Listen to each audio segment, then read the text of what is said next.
이어서 계속해서 마르크스의 입장을 한번 들여다보도록 하겠습니다. 계급 간 착취라. 민주주의가 발달한 현대 국가에서 도대체 누가 누구를 착취한다는 것인가요? 자, 그러니 마르크스께서 이제 자본주의 사회에서는 생산 수단을 소유하고 있는지 여부에 따라서 계급이 발생합니다. 스마트폰을 생산한다고 가정합시다. 그럼 뭐가 필요한가요?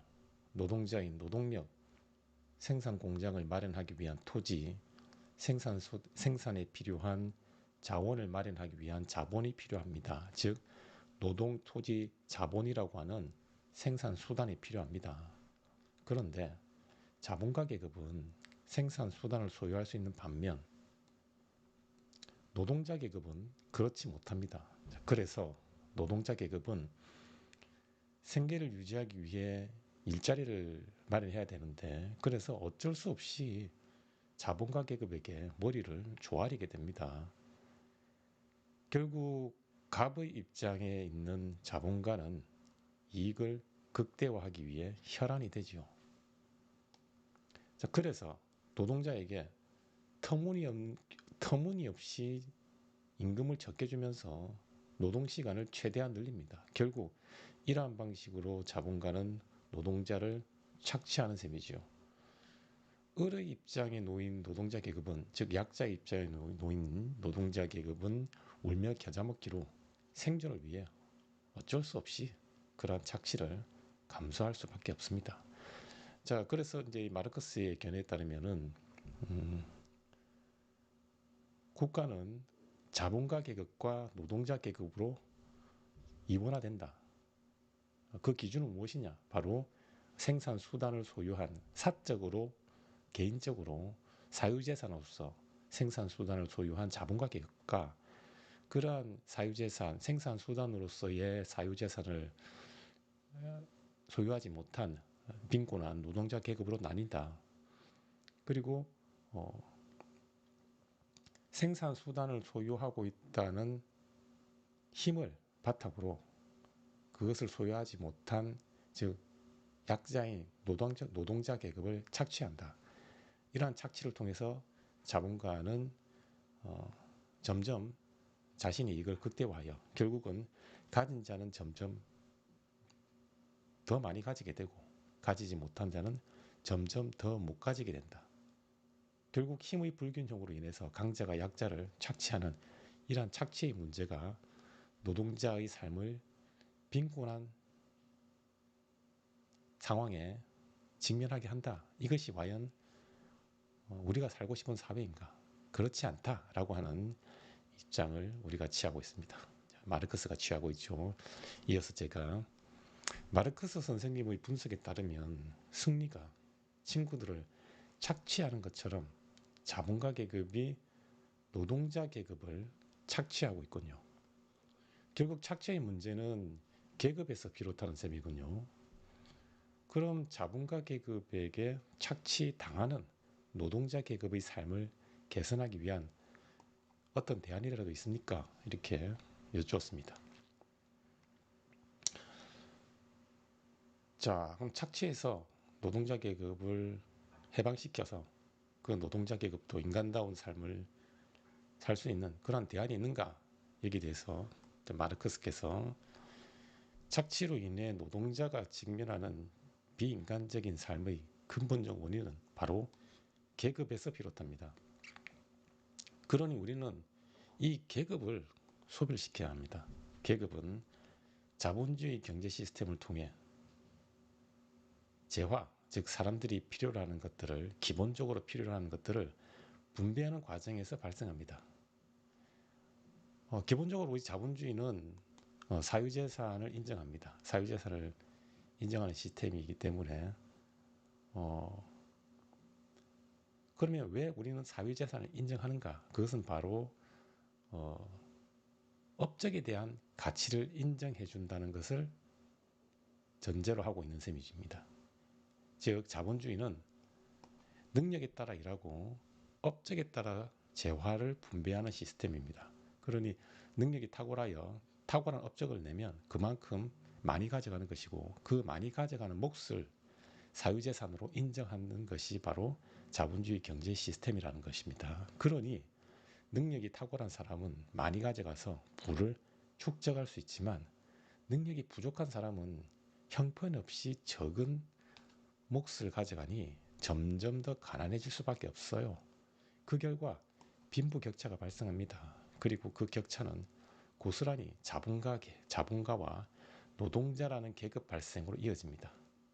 계급이 발생하는 순간 앞서 언급한 바로 착취의 문제가 출현합니다. 특히 착취가 만연하는 사회에서 능력이 부족한 사람은 최소한의 생존권조차 보장받지 못하여 비참한 삶에 직면할 수 있습니다. 자, 결국 마르크스의 분석에 따르면 노동자로서 인간이 왜 비참한 삶에 직면하는가? 바로 계급에서 비롯한다. 그 계급은 어떤 시스템에서 발생하는가? 바로 능력에 따라 일하고 업적에 따라 분배하는 자본주의 경제 시스템에서 발생한다. 그러면 우리는 어떻게 하는가? 바로 그 계급을 소멸시켜야 한다. 그러면 가진 자는 더 많이 가지게 되고, 가지지 못한 자는 점점 가난해지는 이러한 빈부격차의 문제가 발생하지 않는다. 나아가서 강자가, 가진 자로서의 강자가 가지지 못한 자로서의 약자를 착취하는 착취의 문제가 발생하지 않는다. 그러면 어떤 사회가 실현되는가? 능력이 부족한 사람도 능력이 부족하다 할지라도 최소한의 생존권을 보장받을 수 있다. 이것이 마르크스의 입장입니다.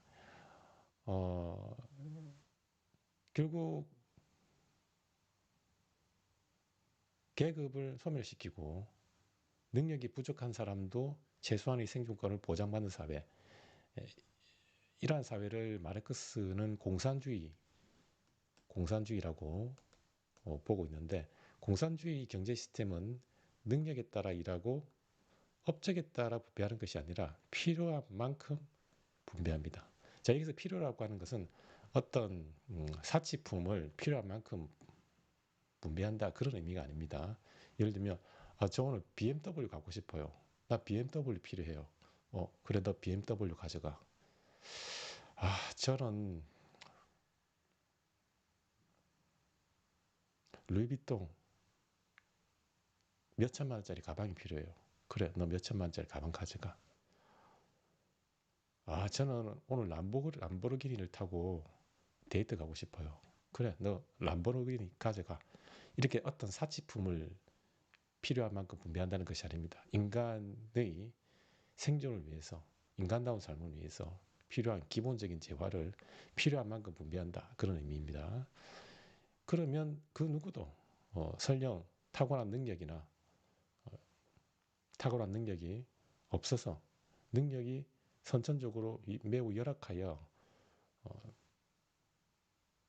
생존권이 보장되지 않는 결과 직면할 수 있는 그러한 비참한 삶에서 우리가 벗어날 수 있다는 것입니다. 즉 최소한의 기본적인 생존권이 보장이 된다는 것입니다. 이것이 바로 마르크스가 지향하는 이상적인 사회 모습이고, 여기에 대해서 제가 그럼 결국은 우리가 계급을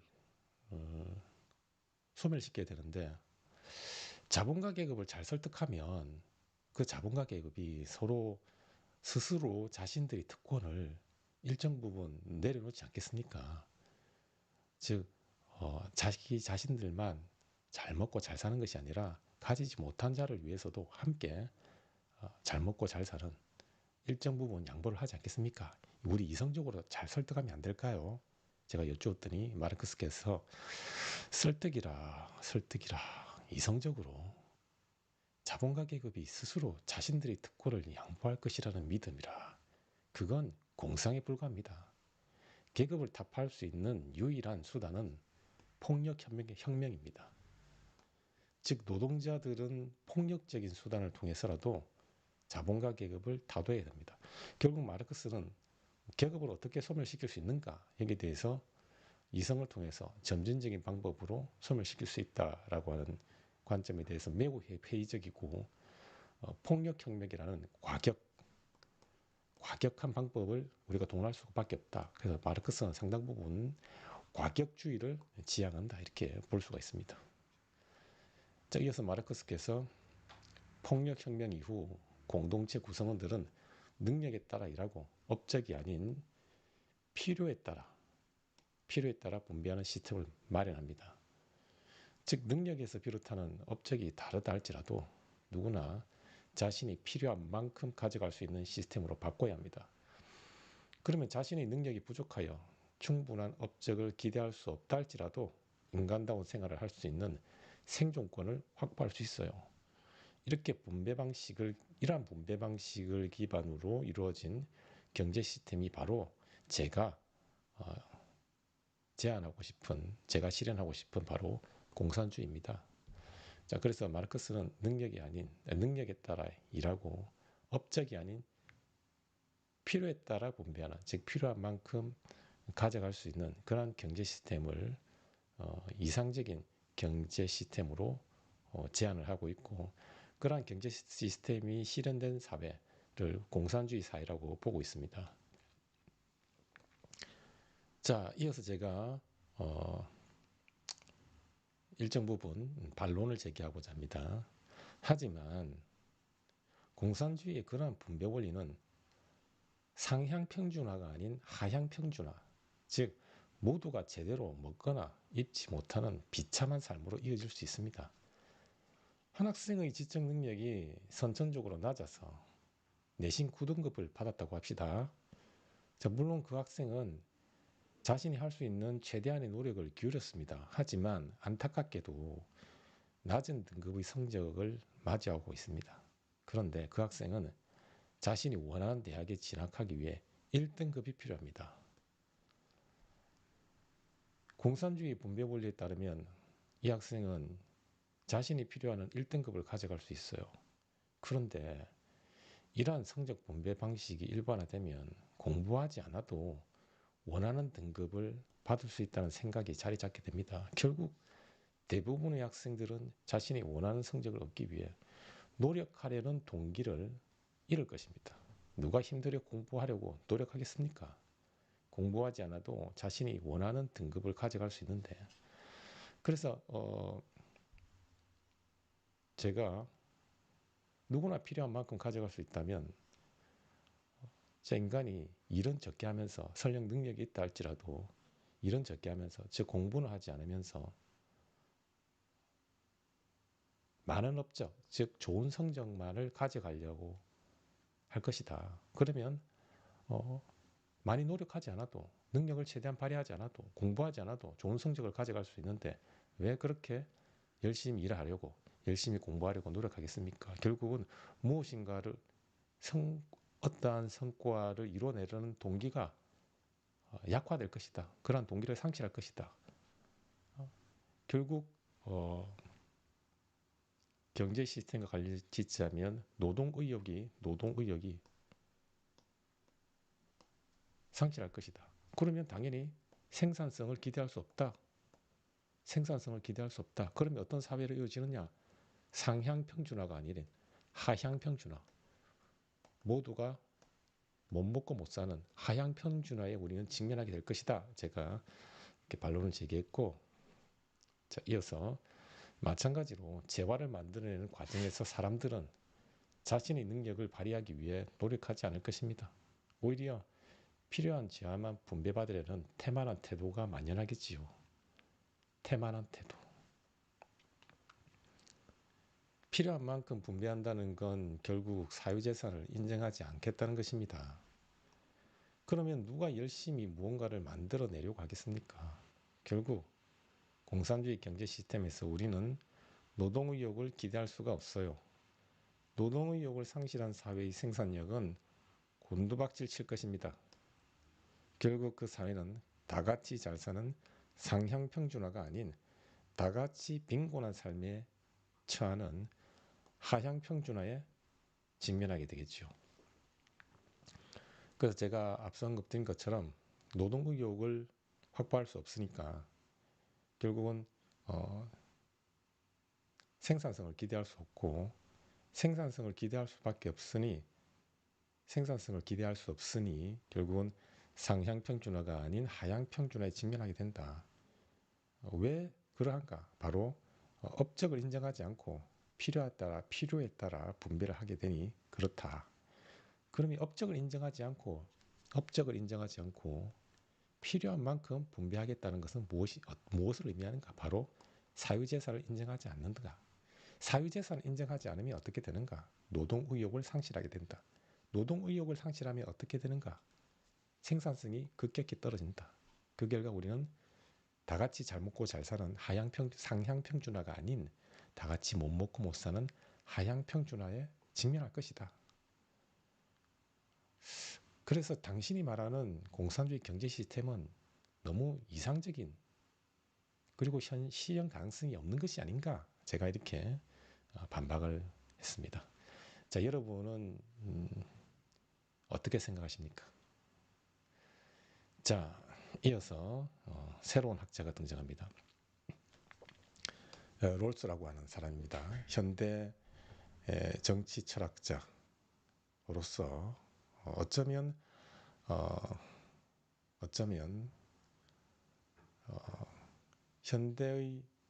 현대 사회의 정의란 무엇인가라고 하는 쟁점에 대해서 가장 강한 영향력을 지니고 있는 학자가 아닐까 이렇게 생각이 되는데 이분의 견해를 우리가 한번 음미해 보도록 할게요. 자, 승리는 자신의 힘을 마음대로 휘둘러 좋은 성적 가로채기, 마음에 드는 이성 차지하기, 손 하나 까딱하지 않고 급식 먹기, 훈육하는 선생님 폭행하기 등 온갖 횡포를 부리고 있지요. 만약 승리와 같은 지도자가 국가를 운영한다면 강자에게 이익이 되는 방향으로 국가의 조직을 구성할 것입니다. 그래서 사회의 기본적 재화는 강자에게만 쏠리게 됩니다. 강자는 자신의 권력을 마음대로 부리면서 시민들을 희생시키는 한이 있더라도 자신이 원하는 모든 것을 가지려 할 것입니다. 그리고 그런 자신의 권력을 정당화하기 위해 온갖 변명을 갖다 대겠지요. 결국 사회적 약자는 강자와의 경쟁에서 낙오되어 최소한의 기본적 생존권조차 보장하지 못할 것입니다.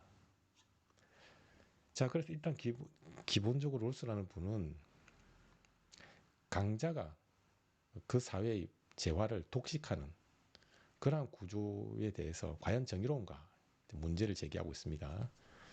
자, 여기에 대해서 제가 그런데 우리가 강자를 능력이 뛰어난 사람으로 가정할 경우 탁월한 능력이 뛰어날 수도 있고 혹은 거기에 더하여 부모님의 사회 경제적 배경이 튼튼한 이 백그라운드를 바탕으로 태어난 사람일 수도 있겠죠. 어쨌거나 그런 능력이 뛰어난 사람으로 가정할 경우 그러한 능력자가 탁월한 업적을 이루어 많은 사회적 재화를 차지하는 측면은 어쩌면 당연하지 않나요? 또한 공정 혹은 정의롭게까지 보입니다. 그래서 제가 능력이 뛰어난 사람이 자신의 능력을 최대한 발휘해서 탁월한 업적을 이루어가지고 자기가 성과를 낸 만큼 가져가는 것 그것이 바로 각자의 몫을 주는 정의 아니냐 이렇게 여쭈은 것입니다. 이에 대해서 롤스께서 과연 그것이 정의에 들어맞는 것처럼 보이니 우리가 당연히 받아들여야 할까요? 능력자로서 강자가 지닌 그 탁월한 능력은 자신이 자발적으로 선택하여 가진 것입니까? 그렇지 않을 수 있습니다. 자신의 자발적 선택과 전혀 무관하게 우연히 자, 여기서 우연히는 어떤 여성의 이름 연희가 아닙니다. 우연히 다른 사람보다 유리한 조건이라는 혜택을 누리고 있을 개연성이 높아요. 우연히 부모님에게 우월한 유전자를 물려받았다고 합시다. 그러면 그 친구는 선천적으로 높은 지능, 예를 들면 IQ 170, 180, 그리고 탁월한 외모, 김태희나 이병헌 정도의 외모, 요즘은 어떤 분이 탁월합니까? 예를 들면 권은비나 차은우 같은 이 스타들 아주 외모가 탁월하죠. 물론 앞서 언급한 김연아 선수도 탁월합니다. 자, 그리고 건강한 신체, 그리고 코너 맥거리 같은 체력 등을 지닙니다. 결국 우연히 선천적으로 이러한 탁월한 여건을 가진 분들, 우리가 선천적 우연의 여건이 탁월하다고 할 수 있죠. 그 덕분에 행운아로서 인생을 시작할 수 있습니다. 자, 이뿐만 아니라 자신의 선택과 무관하게 우연히 다른 사람보다 열악한 조건을 지니고 태어날 수 있어요. 유전적 요인으로 인해 어떤 친구는 선천적으로 낮은 지능, IQ 60, 예를 들면 매력을 주지 못하는 외모, 병약한 신체를 가지고 있지요. 결국 선천적 우연의 여건이 열악하여 불운하로서 삶을 시작하는 셈이죠. 자, 어떤 친구는 선천적인 우연의 여건이 탁월합니다. 이렇게 탁월하죠. 반면에 어떤 친구는 선천적으로 우연히 물려받은 그 선천적 우연의 여건이 열악하여 불운하로서 삶을 시작합니다. 자, 여러분 어떻게 생각하십니까? 선천적으로 우연히 부여받은 여건들로 인해서 어떤 친구는 행운아로서 인생을 시작하고 어떤 친구는 불운아로서 인생을 시작하는 것이 과연 정의로운가? 이러한 여건으로 인해서 결국 발생하는 그 불평등이 과연 이 불평등을 우리가 과연 정의로운 것으로 받아들여야 하는가? 이러한 의식을 롤스 선생님께서 가지고 있는 것입니다.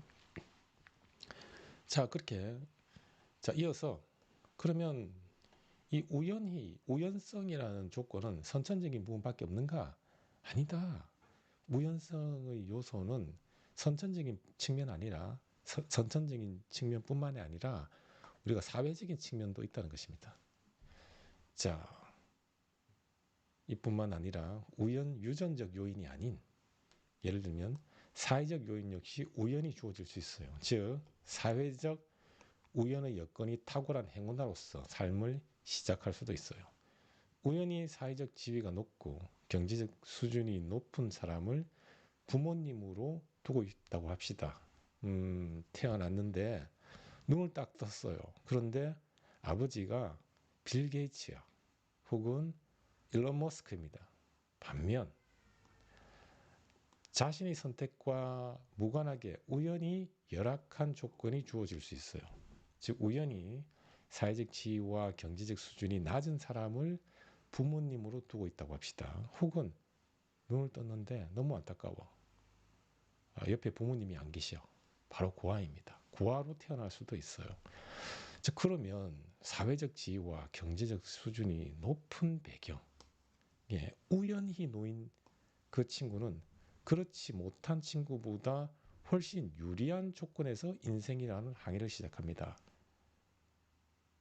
자, 그리고 그 결과 그렇지 못한 친구와 이 우연히 사회적 지위와 경제적 수준이 높은 여건에서 시작한 친구 사이에는 불평등이 발생할 수밖에 없어요. 과연 정의롭나요?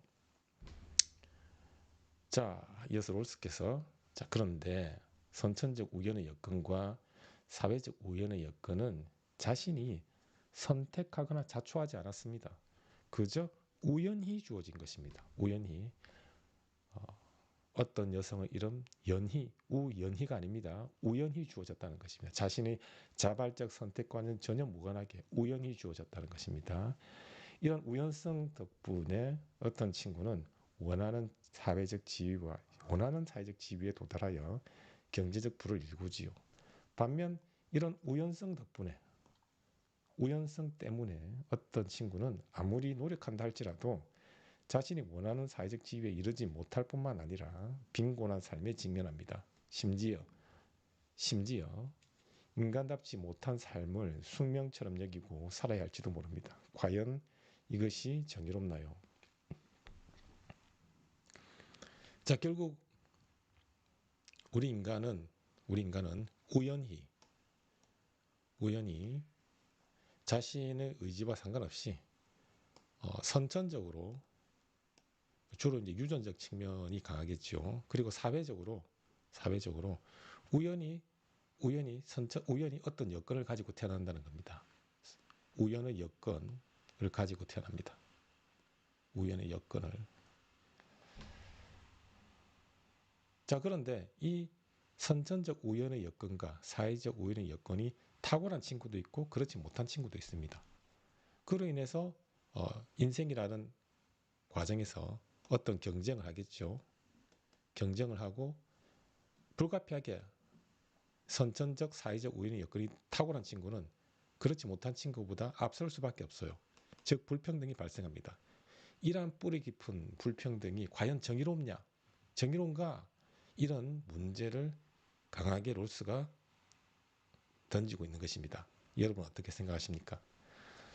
자, 이어서 롤스께서 그런데 병대 같은 지도자는 강자에게 유리한 방식으로 사회 시스템을 조직할 것입니다. 즉 강자 이익이 항상 우선시 되는 셈이죠. 그래서 약자가 우연히 맞이하고 있는 열악한 여건을 보완할 수 있는 어떠한 장치도 존재하지 않아요. 결국 강자는 풍요로운 삶을 누리게 되지만 약자는 불공정한 경쟁 환경에 그대로 노출되어 비참한 삶에 직면합니다. 특히 선천적 우연의 여건과 사회적 우연의 여건이 열악하면 다른 사람과 우리가 경쟁을 공정하게 할 수 없습니다. 결국은 이제 이 우연성에 의해서 주어지는 그 조건이 우월하느냐 혹은 탁월하냐, 우연히 주어지는 선천적 사회적 여건이 우월하냐 탁월하냐에 따라서 자기 의도와 관계없이 불평등한 상황에 직면하는데 이것이 과연 공정한 경쟁이냐, 이것은 강자에게만 유리한 사회 시스템이 아니냐, 이렇게 롤스께서 문제를 제기하고 있습니다. 자, 예를 들어서 우리가 100m 달리기 시합을 한다고 가정할 때 사회적 우연의 여건이 열악한 친구의 경우 사실상 동일한 출발선이 아닌 한참 뒤처진 출발선에서 달리기 시합을 하는 것과 같습니다. 다른 친구와 능력이 동일하거나 우월하다 할지라도 한참 뒤처진 지점에서 출발을 하면 앞선 지점에서 출발하는 친구를 이길 가능성이 매우 희박합니다. 그리고 선천적 우연의 여건이 열악하면 아무리 출발선을 동일하게 조정해 준다 할지라도 선천적 우연의 여건이 우월한 친구를 결코 이길 수 없어요. 결국 우연성에서 비롯하는 여건으로 인해 비참한 삶에 직면하는 셈이죠. 우연성에서 초래하는 이런 뿌리 깊은 불평등이 과연 정의롭습니까? 자, 롤스께서 그래서 예를 들고 있죠.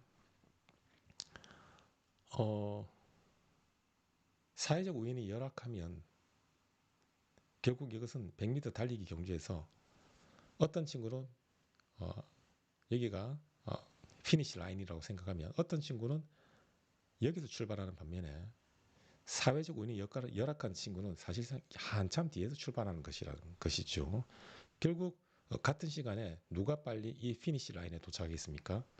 바로 사회적 우연의 여건이 탁월한 A라는 친구가 훨씬 빨리 이 피니시 라인에 도달할 것입니다. 즉 원하는 사회적 지위와 직책을 손쉽게 B라는 친구보다 성취할 가능성이 높다는 거죠. 자, 이렇게 사회적 우연의 여건이 열악하여 불평등에 직면하는 것, 이 친구가 불평등에 직면하는 이것이 과연 정의로운가? 이렇게 롤스가 문제를 제기하고 있습니다. 또 그리고 우리 역으로 자, 좋다. 그러면 열악한 사회적 우연의 여건을 우리가 좀 보완해서 이 A라는 친구와 B라는 친구의 스타트 라인을 우리가 동일하게 맞춰줘 보자. 맞춰주자. 그러면 공정하지 않을까? 물론 일정 부분 보완은 되지만 이 B란 친구가 선천적인 우연의 여건까지 열악할 수가 있어요. 이 친구가 매우 병약해. 100m 가는데 한 1년이 걸려. 1년이. 그러면 아무리 출발선을 동일하게 조정해 준다 할지라도 이 A란 친구보다 뒤처질 수밖에 없어요. 이 친구는 1년 뒤에 피니시 라인을 통과하게 됩니다. 이 친구는 단 몇 초 만에 통과하게 되는데 결국 이렇게 선천적으로 우연히 주어진 여건이 열악해서 불평등한 상황에 직면하는 것, 이것이 과연 정의롭냐? 선천적인 우연의 여건이 열악하고 사회적인 우연의 여건이 열악한 이러한 측면에서 오는 뿌리 깊은 불평등이 과연 정의롭냐? 이렇게 롤스가 문제를 제기하는 것입니다. 자, 이어서 제가 그런데 만약 어떤 공동체를 구성하는 사회가 다수가 사회적 강자이고 소수가 사회적 약자라고 합시다. 선생님. 다수 이익을 위해 소수를 희생시켜야 할 필요도 있지 않겠습니까? 예를 들어서 수학여행 희망지를 선정한다고 합시다. 다수의 학생이 제주도를 선호하고 소수의 학생이 강원도를 선호한다면 그 소수가 다수를 위해 자신의 바람을 좀 포기해야 되지 않습니까? 수적으로 많잖아요.